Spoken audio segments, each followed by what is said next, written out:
Okay, dear colleagues and friends, thank you for being here with us in the second session of the day, actually the sixth session in our conference. It will be chaired by Sofia Kaitaji Whitlock. Nevertheless, she's on her way. Due to traffic problems, I will start the session in order to be parallelized with the satellite broadcasting we are having. Then later on I will give the floor to her. Now, the title of the session is Regional Perspectives on the War in the Middle East. And we have three contributors with us. Actually, if I'm not mistaken, all three will be participating online.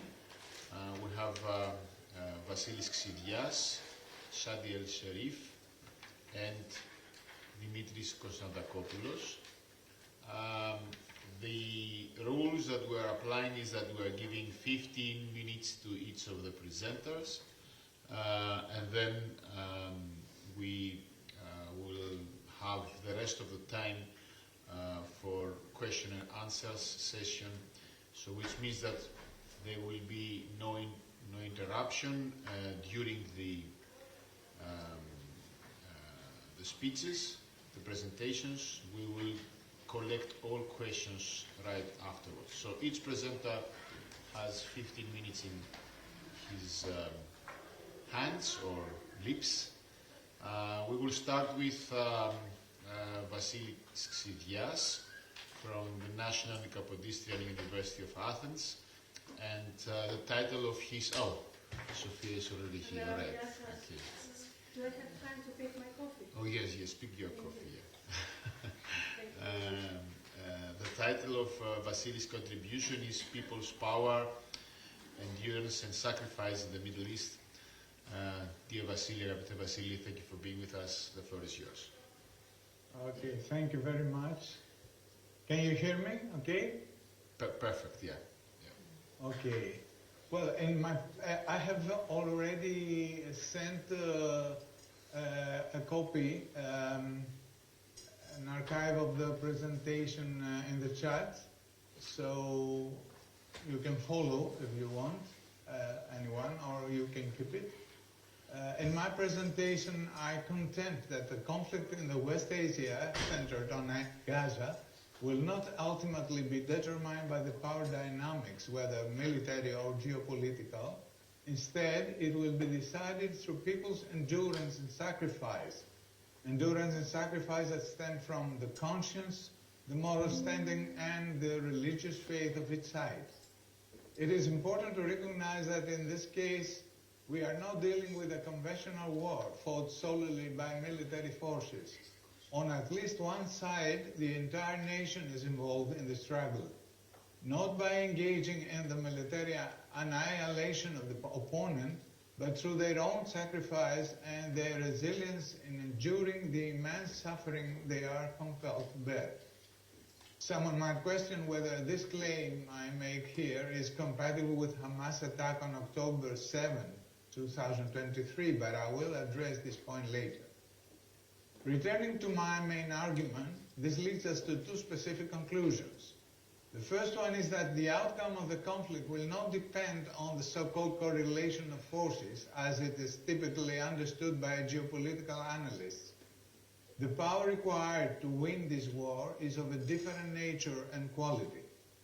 A second conclusion is that the elements that constitute the critical factors determining power in this war, namely conscience, morality, and faith, transform the very field of the conflict. They replace it within a different moral and political framework, one that will not only determine who the victor will be, but also shapes the character, the essence of the final outcome of this historical confrontation. Let us examine these points one by one. The fact that the victor will not be determined by the usual correlation of forces seems to have already been grasped by many. I must admit that I was particularly struck by how swiftly the atmosphere on social media shifted after Israel's successful military actions. I mean the explosion of Hezbollah's communication devices and the assassination of Hamas and Hezbollah leaders Ismail Haniyeh, Hassan Nasrallah, Yahya Sinwar and others. For a moment, these military successes gave rise to the belief, not only among Israel's supporters but also its adversaries, that the state of Israel is ultimately militarily invincible. They seemed convinced that Israel's military power, its strategic and technological intelligence, its superiority in weaponry, its relentless determination, and so on, all these are indeed the very means by which it will achieve its strategic objectives.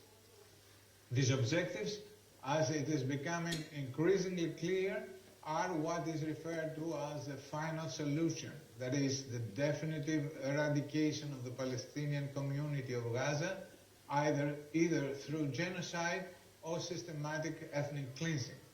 However, as the days passed, I was surprised to notice analysis emerging that supported the exact opposite view, that in the end it is Israel that may find itself on the losing side of the conflict. Despite the violence and destruction Israeli forces have inflicted and continue to cause, it is becoming clear that it is ultimately impossible for Israel to either eliminate all the Palestinians in Gaza or completely expel them from their lands, nor to establish a sustainable occupation in the areas it has militarily seized. The war of attrition waged by Hamas, combined with the resistance spirit of the broader Palestinian population, has proven sufficiently effective to block Israel from achieving a total and definitive victory. Even more challenging for Israel is the situation on its northern front, where it seems unable to invade southern Lebanon as planned. The ceasefire agreement between Israel and Lebanon reached 2 days ago indicates that despite the organization and blows Hezbollah has suffered, its forces remain combat ready. More and more people are gradually coming to realize that while Israel may possess greater military power than its local opponents, this may not be sufficient or of the right nature to achieve its strategic objective to the extent required or within the available time frames. And this is especially true when considering the minimal pretenses Israel must maintain to keep the support of its Western allies. For the sake of the completeness in the analysis, we should also consider the regional dimension of the conflict, the confrontation with Iran, the role of Houthis, and so on. However, I have the impression that this does not fundamentally change the picture. On one hand, it is clear that Israel would strongly prefer to resolve the situation by provoking the maximum possible escalation as swiftly as possible across all fronts, both local and regional. But on the other hand, all indications are that this will not happen. The United States, which would be Israel's necessary patron in a broader regional war, has thus far rejected the scenario, and it seems that the Iranians are also resisting Israel's desperate provocations for an uncontrollable regional explosion. This leaves Israel exposed to the internal problems caused by the continuation of the war.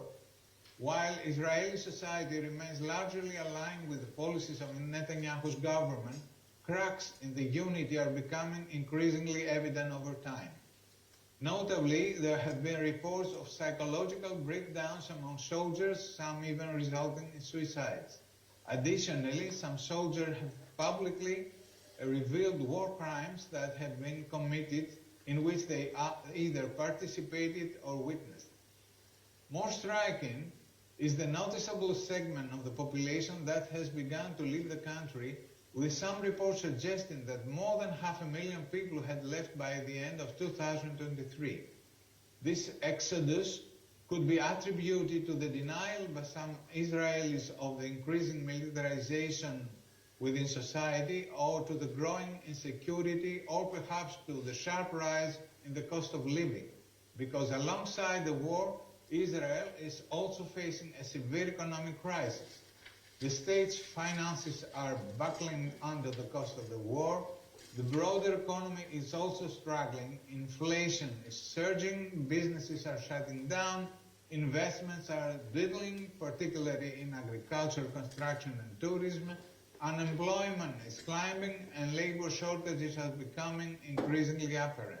All of this has already caused significant problems in the country's stability and long-term viability.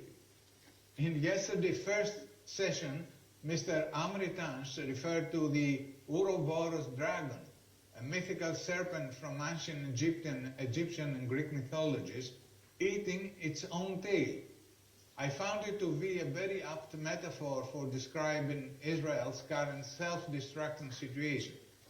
And this is even more true when considering the repeated diplomatic setbacks, such as the position expressed by the UN Secretary General and the decision of the International Criminal Court. Israel has lost what was once its moral advantage. From now on, it will remain stigmatized in the minds of people in the global south as well in a large section of Western public opinion, particularly among the young, and synonymous with apartheid and genocide, not to mention its ability to confront the millions of Muslim population surrounding it. So let us now ask ourselves, what in this case is the critical factor in reversing the correlation of forces? Is it the fact that Israeli brutality is unfolding online before our very eyes on our television screens? This is undoubtedly significant. However, if the Israeli army were able to subdue the Palestinians of Gaza in a short time, it is quite likely that all this global outrage would have already dissipated.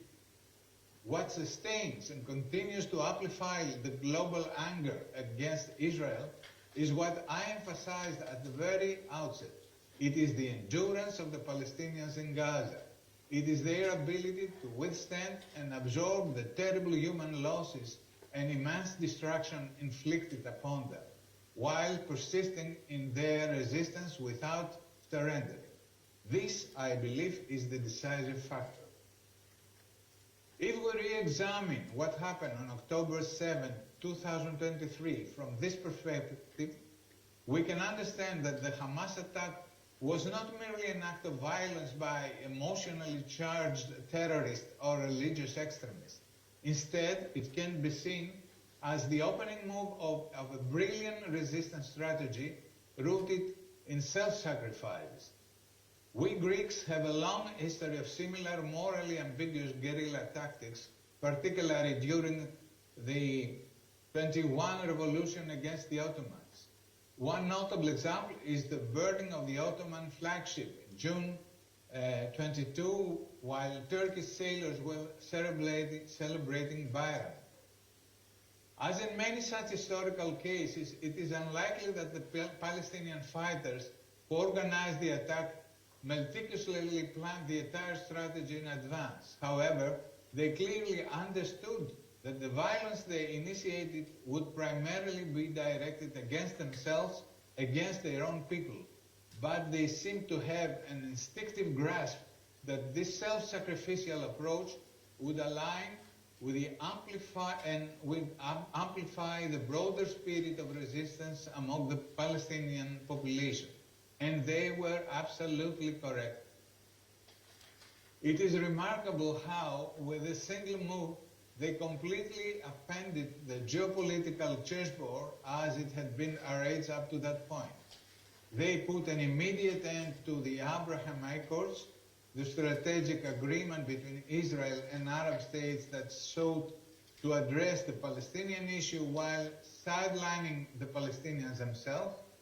And beyond this, the move revealed even greater strategic foresight, forcing the opponent into a disproportionately amplified reaction, one that has now revealed itself to be a trap steering them toward a self-destructive trajectory. Although this approach is entirely outside the modern Western mindset, it is by no means historically unprecedented. In this case, while it comes at a significant human cost, it is essentially just a variation of the classic war of attrition.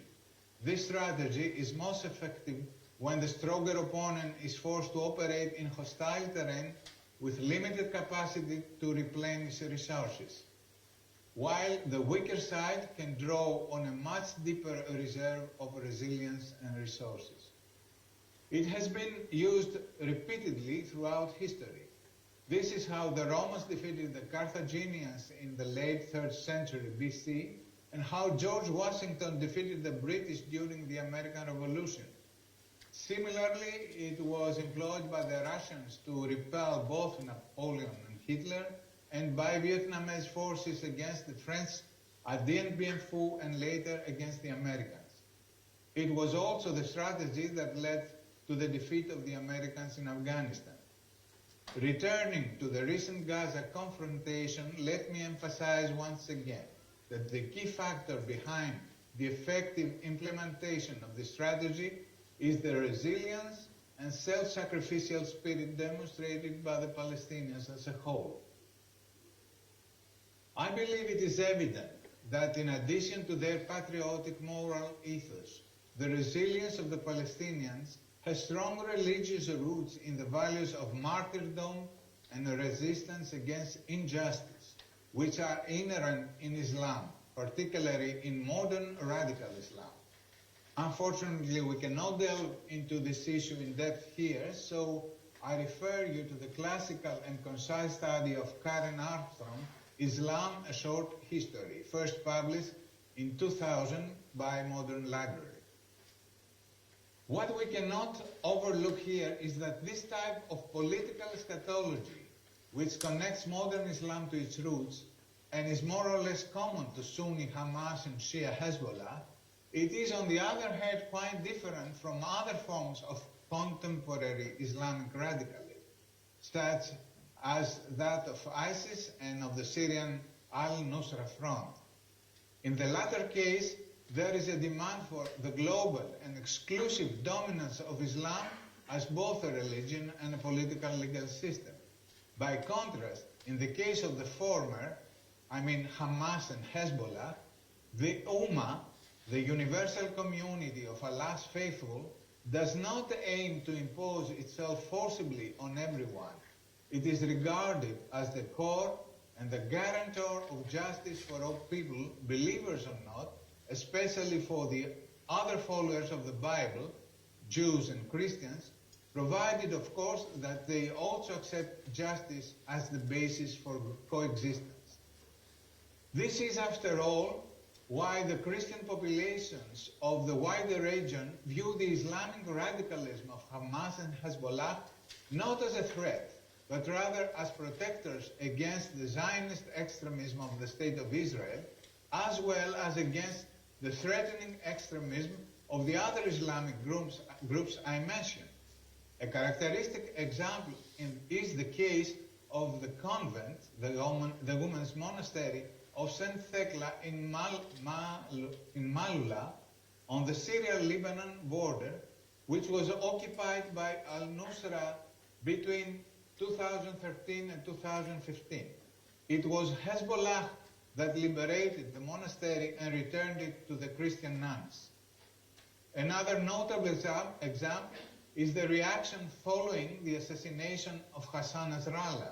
The Christian Orthodox Patriarchate of Antioch honored him by referring to him as a martyr, and this reflects a growing tendency among the Christians of the region to adopt the concept of martyrdom and refer to deceased Muslim fighters or even civilian casualties within this term. We see here that the religious radicalism inspiring the Palestinians of Gaza in their struggle against Zionist Israel, as long as it is grounded in the principle of justice, it is open and inclusive towards followers of other religions. And this, of course, also applies to Jews, provided that they do not share the Zionist demand for dominance over all other inhabitants of the state. This, and I end with that, brings us to the second point I mentioned at the beginning of my presentation. Unfortunately, I don't have more time, so I will state it as concisely as I can.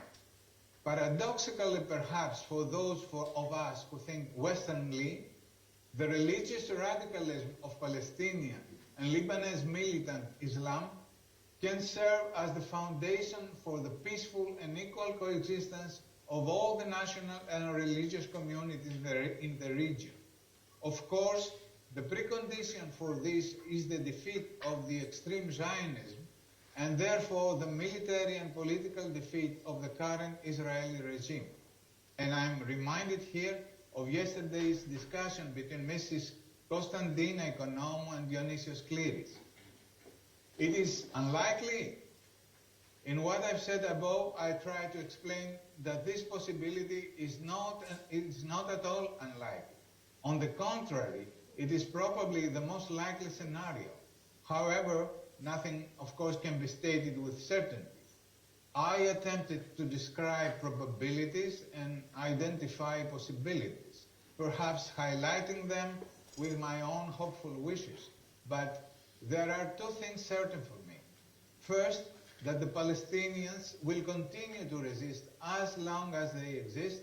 And second, that if the Zionist state does not find a way to quickly achieve perfect and absolute genocide under the watchful eyes of all of humanity, then, in tragic irony, it is precisely through its own actions that it is hastening its own end. I hope that phronesis and justice will prevail. Thank you.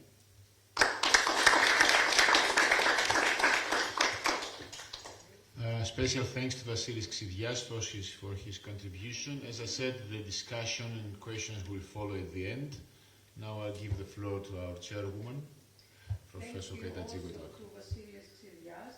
And now we go over from Greece, from the Katholikos University to the American University of Egypt, to Shady El-Sherif. I hope I'm pronouncing this correctly. Please, Yes. Shady, are you with us? Yes, I'm here. Hello, everyone. It's a Okay, pleasure. the floor is to you. Thank you so much. Can you hear me? Yes, fine, perfectly. Perfect. Thank you so much for having me. It's a pleasure for me actually to be in Greece, even virtually. It's a very great country and very rich of culture.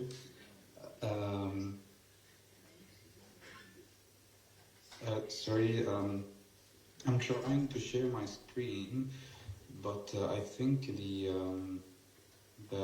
option is not available. But I will try to do something to move around. I think it is available as it is in all presenters, if I'm not mistaken. So you Yes, just search for the share button, it's downstairs. I think it's a problem from my laptop, but okay, maybe I will try now to Right. switch the. And if it's, yeah, exactly. Okay. Okay, so I'm sorry. This doesn't Now help so just much. turn sideways. Yeah, I think it's it would be mostly like this. Sadi, could you perhaps send it to us and then we can open it from here? Is it a possibility? We do have a couple of minutes for that. Yeah, I'll try now.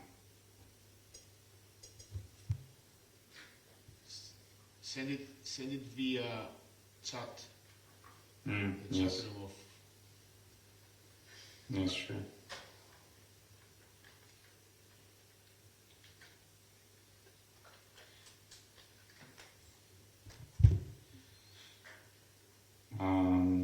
No, I think the file is not uploading. Okay, I will share it later with all of you. Just for the sake of the time, I will try to make it at least visual somehow. Okay. So I'm sorry, I apologize for this. It's a technical issue, but please let me know if you can at least see the screen. We see it, but we see it in in a funny vertical way, so which is not so easy to understand. Okay. Yeah. Wait. Now It's okay Okay. now.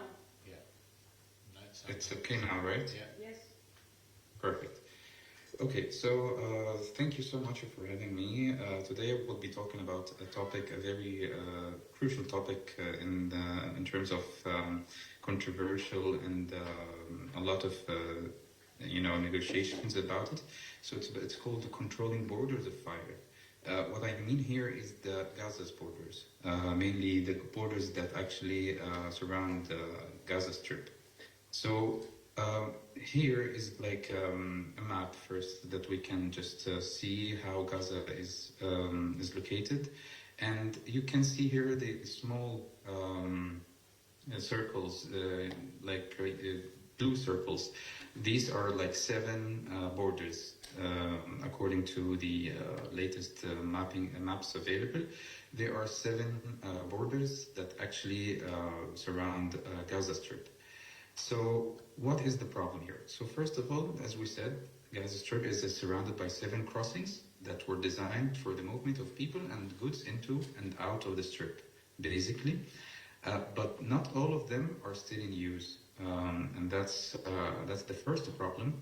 After Israel imposed the blockade in 2007, all crossings were shut down except for Rafah and Beit Hanun, which were designated for the movement of people, but Karam Abu Salem crossing was supposed to be the one designated for the transport of goods into and out of Gaza. Israel controls Beit Hanun, which is known as Erez, and Karam Abu Salem crossing, while Egypt is controlling Rafah. So what are the crossings for? Well, first of all, they are for people's movement. They are for entry and exit of commodities. They are for entry of aids and medical support, and they are, of course, for national security. So here I have some statistics. That's why I wanted to share the slides with you, but I will share it maybe later for all the participants to see. These are the statistics given by the UN for the people's movement through Gaza's borders. First, through Rafah. As we can see, maybe if you just, I know the picture is not clear, but I mean, like, I would like to highlight that the opening days or the working days for the crossing up until December 2023 was like 474 days. While after that, it's barely open. And that's, of course, will be mentioned later on. And now we can see also the exits and the entries per month for people and for the movement of people. But on the right side down in the screen, you can see it's a very small one, but it's very clear impact of the current war, which is the exits versus entries per year. Since 2024, there were barely no entries and very, very few exits. Here is another statistics given by the UN for the Erez borders, the crossing. And here we can see also that the numbers or the statistics until 2023 were moving somehow smooth until August, and then from August to September it was falling down, and that's because of the closure by the Israeli authorities. Now, entries and exits of commodities through Gaza's borders, as you can see here, it's like all about how we can speak in statistics, because most probably if we kept talking like as we say in academia qualitatively, that might be questionable. However, if we have some backing from statistics, that might give us some support. So basically here you can see also, this is very interesting statistics. You see in 2023, even before that, the amount of exits and entries of commodities through Gaza's borders were quite kind of limited in terms of the amount entered and in comparison with the population there. But since August, actually, it's even before the war in October, the amount of commodities by month was was really falling, and it reached a very, very low point by December. And then unfortunately, we don't have current statistics for the 2024. However, most of the statistics I've been reviewing are devastating, actually. Here we have also a very detailed statistics for the truckloads coming through Gaza's borders. And here we can see it since December, the amount of truckloads through Rafah crossing were kind of very high in comparison to other crossings. And in October, there were barely nothing, even from Rafah.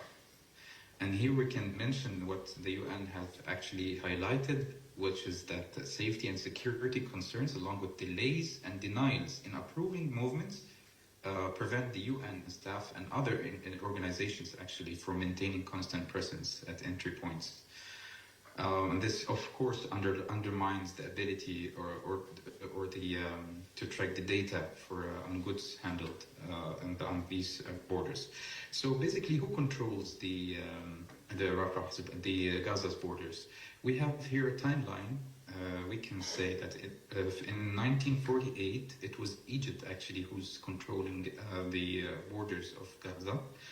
And for 2 decades, actually almost 2 decades. And since the 1967 war, Israel had been controlling that, and up until 2005. That's because of a global pressure and the agreement actually that was reached between Israel and Palestine to withdraw from the Gaza Strip until 2007, when Hamas won the elections in the Strip, and Israel imposed a blockade on Gaza.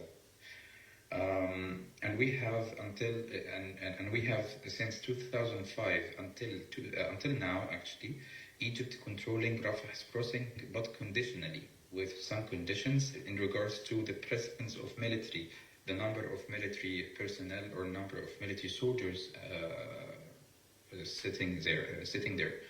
And in 2024, it's basically Israel actually is controlling almost all the borders except for the Rafah's border from the from the Egyptian side, and they are currently in a crossing really near to Rafah's border, which is Philadelphia crossing, that we will also mention later. So what is the problem with Rafah's crossing? It's basically something that's inflaming the wounds actually between Egypt and Israel, not only for Gaza's people to allow aid and, as we said, allow movement of people between Egypt and Palestine, but it's also a problem between Egypt and Israel when it comes to the presence of Egyptian military on that side. So far, Egypt is claiming that Israel is breaking its promises, its agreement, and that their presence in Philadelphia access is not permitted.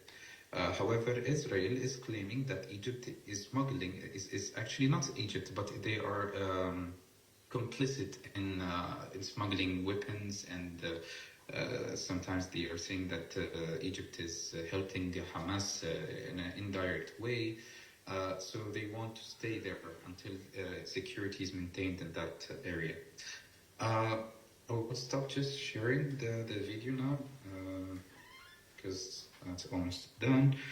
But I would like to first mention some points that we briefly touched upon in the previous part. So first of all, as we said, what's happening with the crossings? It's actually blocked, or we can say they are actually closed.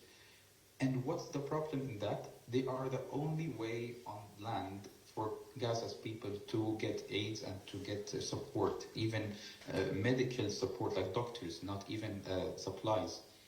And they are even, when they are working now, they are working under very limited capacity in comparison to the to the pre-war era. And now, even today, Rafah's border is very controversial because it has two sides. Okay, so it has one side from the Palestinian, from Gaza's part, and one from the Egyptian part.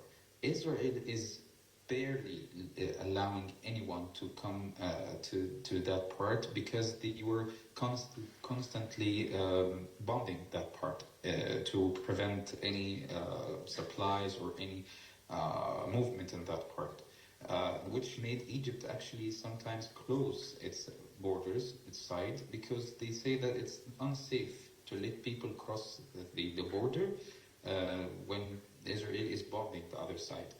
So they closed it as well. So now where people can move, where people can get the aid, where people can actually get some support or supplies, they can get it from air, but guess what? Like even getting supplies from air is not safe. As we saw some incidents in the past, the aids actually were thrown on the Gaza's people in a very unsafe way, and it's a very not humane even to send supplies while throwing it up on people without even proper planning for the places of supplies and support. So what actually the paper, my paper is about? It's about like how... Excuse me for interrupting, but your face is not visible anymore. After the maps, we lost your face from the screen. Can you do anything about it? Thank you. Okay, can you see it now? Thank you. Okay, thank you. So, but you've listened the previous part, right? We can see you fine now. Thank you. Okay, thank you so much.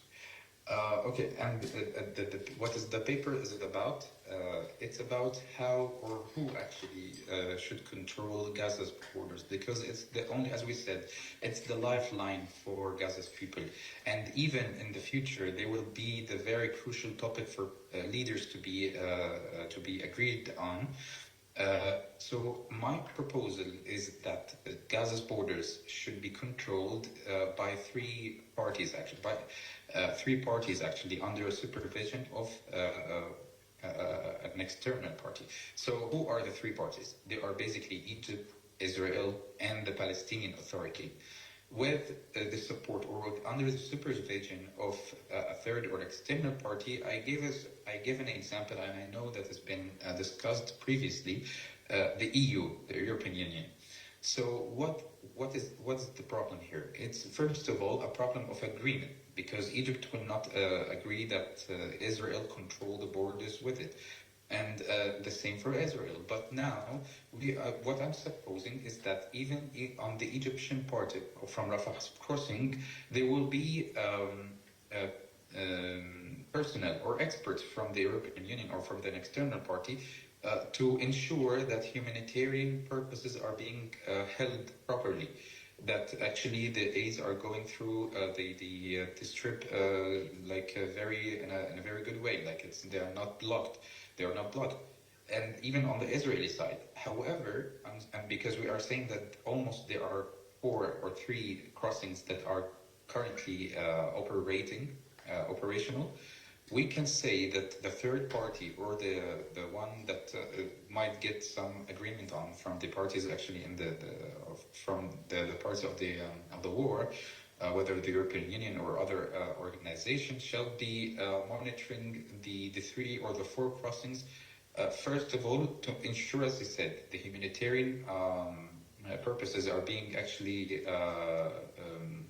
held properly. But it's not only that. I mean, because we never know. Like every time we reach an agreement, it's not even only from the Israeli side. Let's be honest. All the stakeholders in this problem are conflicting, even in their interests. So I know the Palestinian people will not allow external actors to come and to control their borders. That's why I suggested that the Palestinian Authority shall be included, and very actively included actually, in these agreements. And they should have a presence even on the crossings, because otherwise we will see the same issues. We will see the same breaches from any side. We will not be biased in this regard. However, I would say that it's very obvious that Israel was actually preventing the humanitarian aid from coming through the strip, the Gaza Strip, since October last year, in a good way that people can actually live. It's very hard to say that even when they have a crossing, people cannot cross it. It's very not logical. And when there are accusations, like Egypt is accusing Israel is not permitting aids or supplies to the Strip, and Israel is accusing Egypt for not allowing people to go through the borders, which is actually very ironic, because whenever you are actually opening the borders, they bomb it from another side. So that's why I chose this topic to be discussed here with all of you distinguished experts and professors, because I'm not only, maybe my suggestion will not be plausible, because I know that the political settings in this topic are very complicated. However, I would really love to see in the near future, actually, the policy leaders putting some really logical agreements for that part. I'm sorry for not sharing my slides, because I still have these problems now on my mobile, but I will share it definitely with all of you, even through email or maybe later on. However, I'm done, and thank you so much for having me. Thank you so much. Thank you very much, and we will allow time for discussion. So, Sure. please, is Mr. Dimitris Konstantopoulos with us?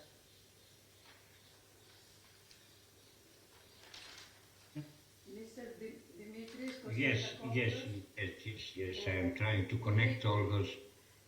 The floor is to you now, and after you finish, we will give the floor to the participants in the room and those who can join us from the internet, from the Zoom party. And please be as concise as possible, because we have run out of time by now. The floor is to you. Yes, thank you very much.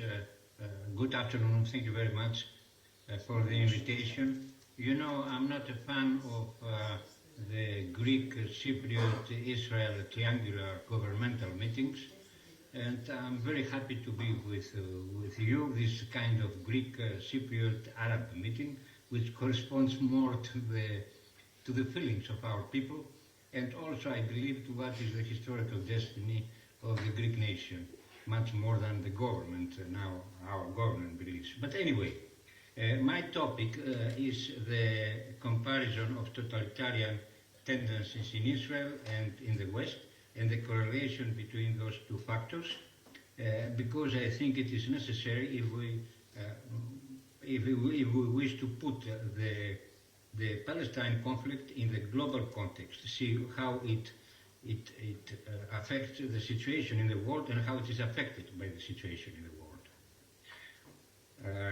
I will try, also I will iterate a little bit electronically to put my text in your screens, so you can read it in the same time. I hope it has been now. It's No? coming. It usually takes half a minute or something. Okay, never mind.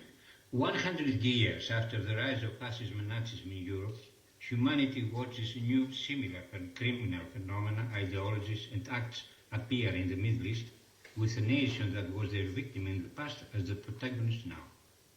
For more than a year, the State of Israel has been carrying out terrible war crimes, including crimes against women and children, the sick, the elderly, prisoners, literally demolishing the Gaza Strip and its basic infrastructure, including schools, universities, churches, mosques, hospitals, libraries, United Nations facilities, etc. It has already expanded its heinous activity in large areas of Lebanon, while attacking and bombing 5 Middle Eastern states, violating all international law and the United Nations Charter.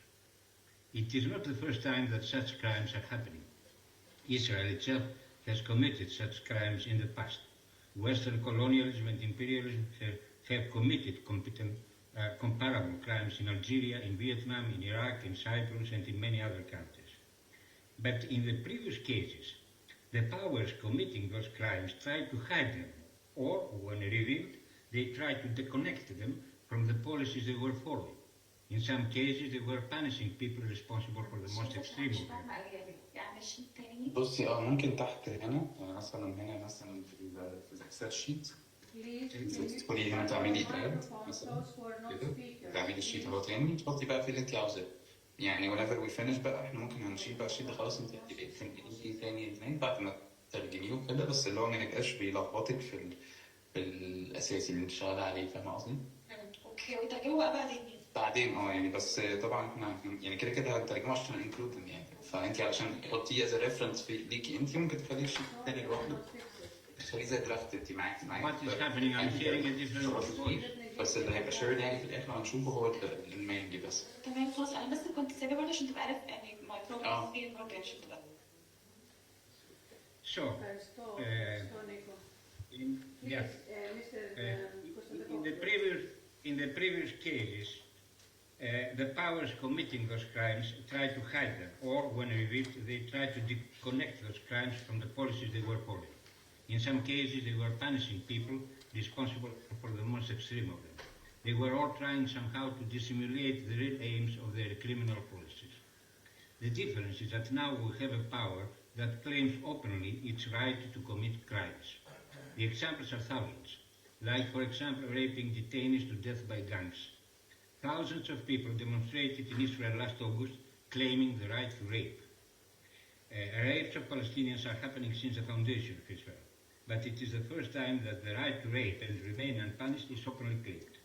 In reality, it is the right to genocide itself, which was indirectly but clearly claimed by the Israeli Prime Minister himself when he referred to Amalek. Another Knesset member called for a second Nakba, and this is exactly what is happening now. Another minister asked for the use of nuclear arms against Palestinians, a declaration which can be understood as an indirect but clear threat against all Arab states and Iran. The internal shift towards an ideology which has quite a resemblance to the totalitarian movements of the intra-war period in Europe is combined with the gradual transformation of the Israeli state into a completely ethnic religious state and the decline of anti-internal democratic characteristics it has disposed in the past.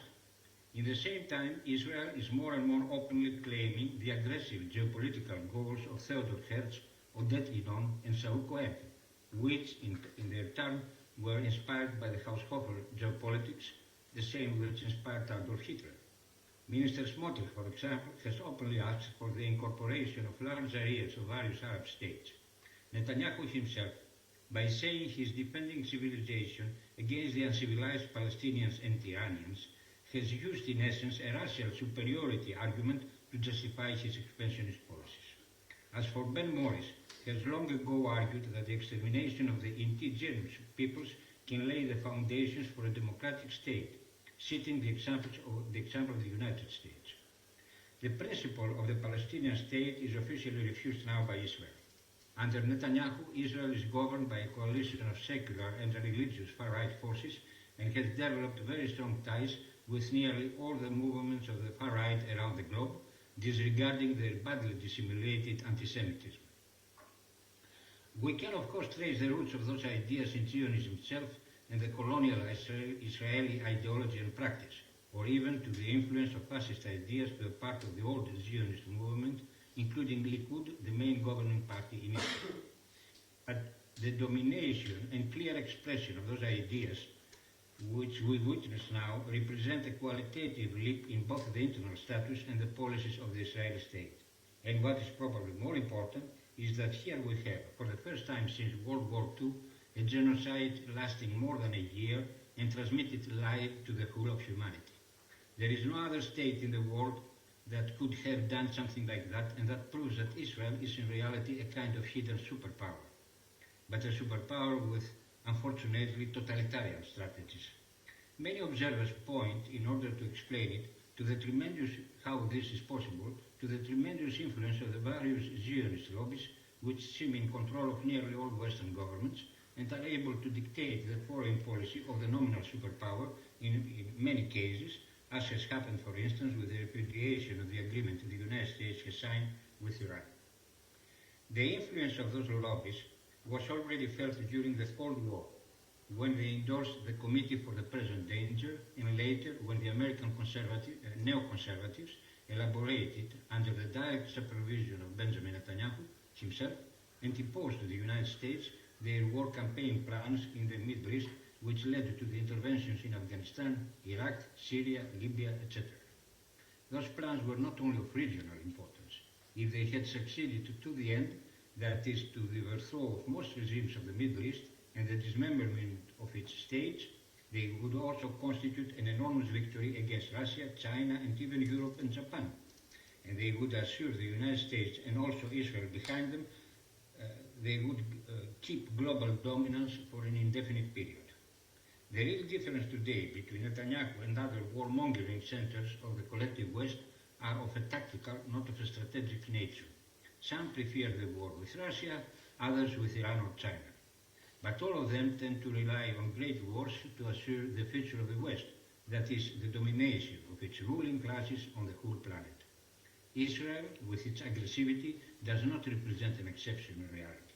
It is an extreme case, and the vanguard of similar tendencies inside the system of present Western capitalism. In any case, the different war fronts are closely interconnected. For example, if Netanyahu will be able to realize his dream of a war between the United States and Iran, this will be also a war against a key Russian ally. The enormous influence of the Zionist lobbies cannot be explained without taking into consideration the strong ties between Israel and the international financial capital, and also the exponential rise of its influence and the international unity it now manifests. Those who control finance are not only capital owners, they become more and more a kind of rulers of the whole world, a real center of power of the Western capitalist system, a kind of invisible but very real superstate, an empire able to impose its will even to the strongest nation states and to the European Union. The strength and the unity of this center explain the fact that even strong states like Germany or even the United States are often acting in a way opposite to their national interests. It seems we have entered an era of super imperialism, as described by Karl Kautsky, with the international finance at its center, at least in the context of the West. Being more and more isolated from production itself, relying more and more on the use of its power to create money and transform it into a real value, disconnected more than ever from societies and nation states, the international financial capital, real governing power of the collective West, is driven to totalitarianism by its very social role. It is characterized by a strong inclination to destroy all identities which can represent an obstacle to the transformation of the world into a gigantic controlled market, and of all the human beings and their ideas into merchandises, controlled and manipulated objects of the power of a handful of capital owners. If the power of the political and economic paradigm of Western capitalism is not sufficient for such a transformation, if social forces react or outside enemies appear, the empire of finance has not any difficulties in turning to authoritarianism inside and wars outside the West. This is what is gradually already happening since some time now. We have seen that with the ferocious oppression of the yellow vests in France, or the wars in the Balkans, in the Middle East, or in Ukraine. The Palestinian genocide which is going on has become possible because of this shift, and in its turn it is accelerating it. But such a shift requires also a shift from the ideology of happy globalization to the ideas of the class of civilizations, a shift from democratic and liberal to authoritarian, if not openly fascist ideas and regimes. Here, the Palestinian genocide and the war in Ukraine are used as catalysts. By accepting and helping with arms and political and diplomatic support a genocide, which is continuing unabated for more than 13 months now in front of the eyes of all humanity, the Western powers are literally demolishing the post-World War II dominant, democratic, humanistic and anti-colonial ideological consensus. They demolished the global ideology which dominated the whole world in theory, albeit often not in practice, after and because of the victory of the Soviet Union and its allies over Nazi Germany, and also the anti-colonial revolutions this victory made possible, that is, the ideology reflected in the Charter of the United Nations.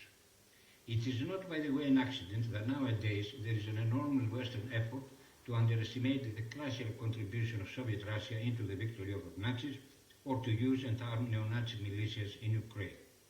In ideology, in politics, in economy, and in geopolitics, what we see globally is an effort to undo the results of World War II, of the defeat of Nazis, to undo the legacy of anti-colonial revolutions, and even of Enlightenment and of the French Revolution.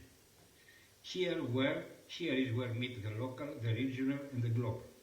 This is why the struggle of the Palestinians is also a struggle for our own freedom and civilization, in the same way the struggle of Spanish Republicans was the last fight before the rise of totalitarianism in all of Europe. This is why we must support it with all our forces, opposing at the same time the extension of the war in the Middle East and also NATO aggressivity in Ukraine. This is not only a struggle for our civilization, it is also for our very survival. In the 20s and the 30s of the last century, German and Italian capitalism opted for nature, for Nazism, fascism and war as a way out of their crisis. Our era bears resemblance with the intra-war period, but it is also radically different in a very critical aspect. For the first time in our history, we dispose of productive forces and technologies which can destroy life on Earth. The repetition of the 20th century now would most probably destroy all of us. We must not permit it, and we must act now, before things become much more serious and much more difficult to reverse. We are already... I am concluding. We are already at the brink of the abyss. We can even look to it in both Ukraine and the Middle East. Thank you very much. Thank you very much. Okay, now the floor is to you, to the public attending here in live, and you may address your questions or commentary or whatever you have to propose to the speakers, or apropos of the papers that have been presented. Please. Yes, please. I have a question for Mr. El Sharif. Mr. Shady. Yes, Yeah. I'm here. Yes, sure. Okay, sorry for my pronunciation. No, it's really nice. Yeah. Shady, make yourself visible, please. Yeah, sure. That's So about letting the aid getting into Gaza, what are the political challenges of getting the aid through the sea, or, despite, of course, the logistic challenges as well? Thank you. Sure. Shall I answer now? Yes, please. Yes. Okay, because I thought that you were collecting questions. No worries. So thank you so much for your question. First of all, I would like you to also see that the American army was trying to build a seaport for Gaza to get aid through the sea.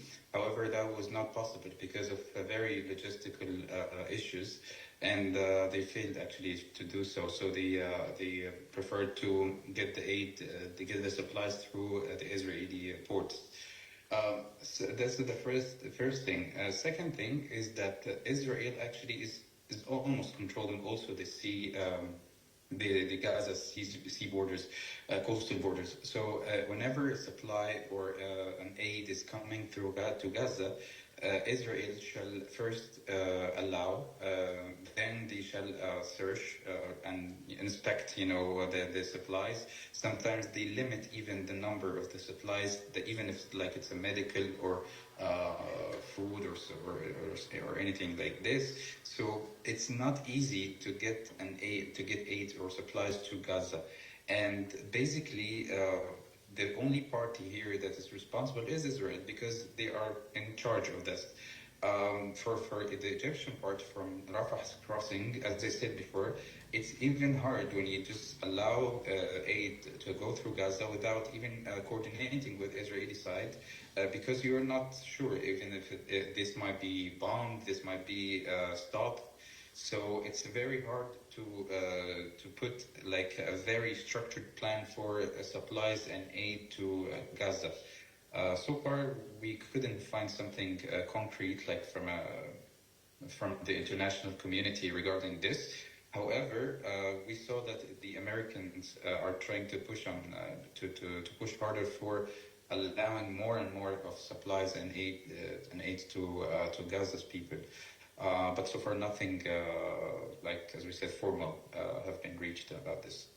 Thank you. Please, somebody else come along. Contributions, questions, clarifications? Dear Sophia, may I have the floor for a question? Yes, absolutely. So- yes, please so come you along can and see me. tell us. So you can see my office for just left the conference for a while and because I couldn't What connect my happened camera. over here? Masks. So I was quite intrigued. First of all, congratulations to all speakers. I was quite intrigued by the differentiation that Vasilis Xidias made between a version of Islam that wants to impose itself, let's say, type of reactionary Islam, on everybody else, and the type of the aspect of Islam that wants to build a Ummah through which there can be justice for all. Could he maybe elaborate a bit on that? Of course, it's a whole new issue, but just a few elements about when this is identified historically, for the first time, and how it evolved. Very briefly. I mean, you don't want to put him in too much trouble. And as for Dimitris, who made a very good analysis of totalitarianism in a way, there is, I share it up to a certain extent, if not completely, the idea that the Holocaust is not a rupture with Western culture and ideology, let's say, if there is such thing as a common Western ideology. There is not, but anyway, but a continuation of colonialism. And in this sense, that Israel is the last colonial project or the last major colonial project of the West, which is why it acts in the way it is, and why it is capable of not only of committing this extent of massacres and genocide, but also of endangering a much, much wider conflict with the US.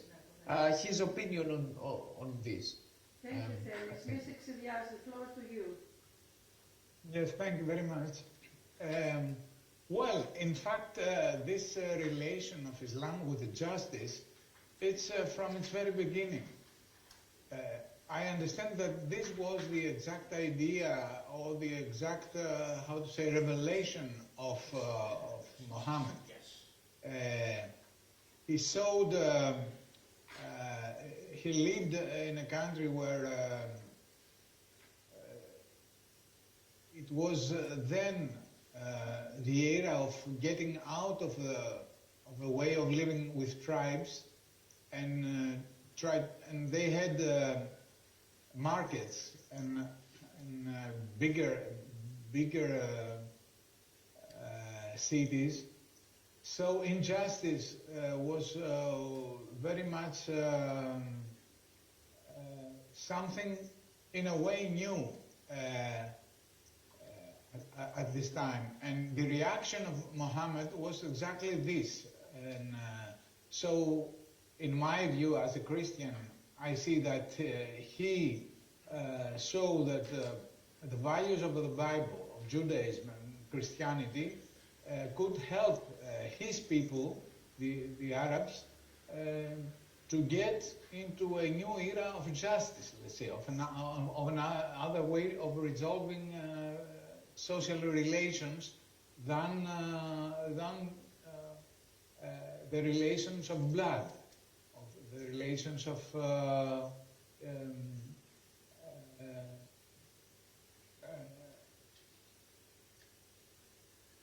father and son and so on.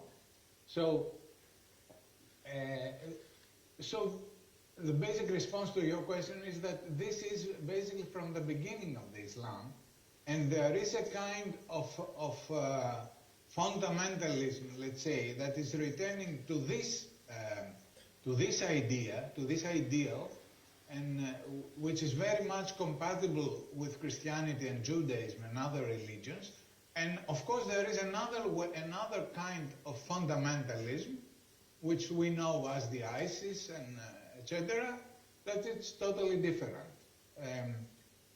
We see the practical the practical impacts of this, and I try to describe some examples. What happens in Lebanon and Palestine with the Christians there.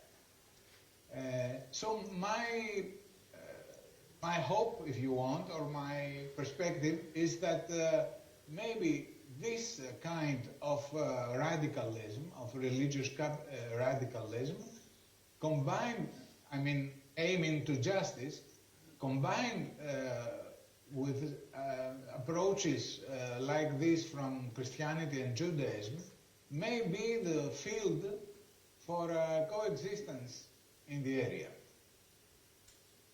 Okay, thank you very much, Mr. Tsidias. And please come along, or Themis, if you have a second round. And there was a question also for Mr. Konstantopoulos. Okay, please. Yes. Yeah. Okay. Yes, I had your question. Thank you very much. It's a very useful question which permits us to clarify some very basic notions. First of all, what is the West? I believe that the correct way to look to the West is to understand that this is a huge contradiction. On the one hand, we have a heroic struggle of people to become subjects of their own history and rulers of their own societies. We have Renaissance, Enlightenment, the French Revolution, the English Revolution, democratic movements, socialism, even psychoanalysis and modern science. This is the one side of the West, which is of course of ecumenical importance. The other side is colonialism and imperialism, which permitted to the West to rule somehow the world for 500 years at least, and be able to get the economic surplus of nearly all the planet. After the collapse of the Soviet Union, the main Western project was the domination of the globe by the so-called globalization. The problem was that this is a model which is representing a huge crisis. It is in a huge crisis. Inside the West, for example, we have seen that it cannot satisfy economic and social needs of its populations in the very Western core. It is more and more going towards authoritarianism.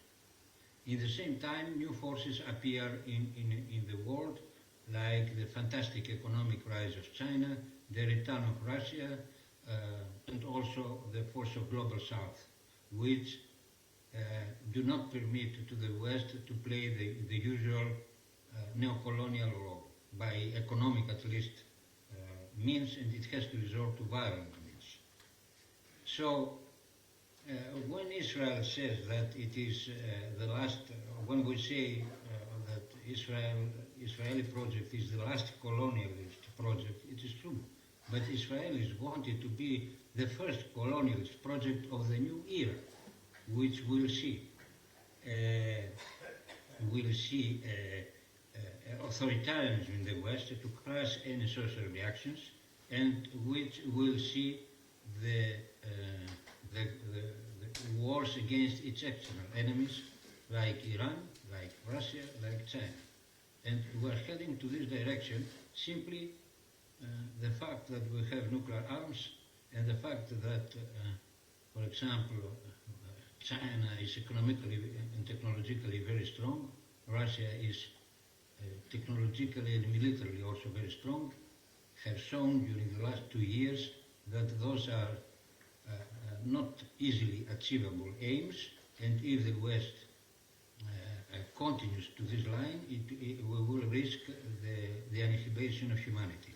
So in a way, and this is what I tried to explain, I don't know if I made it very well in my speech, this is where the Israeli extremist colonialist project meets the extremist tendency of the West to resort to totalitarianism and wars in order to solve its crisis.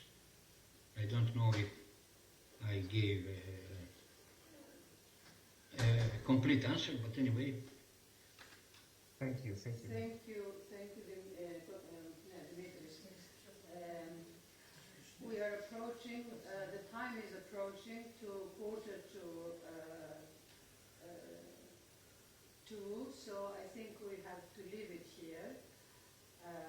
There is the lunch break, and then we resume again at 1500 hours, at 3 o'clock. So see you at 3 o'clock. Okay. Thank you very much for your attendance. Bye. Thank you. Thank you.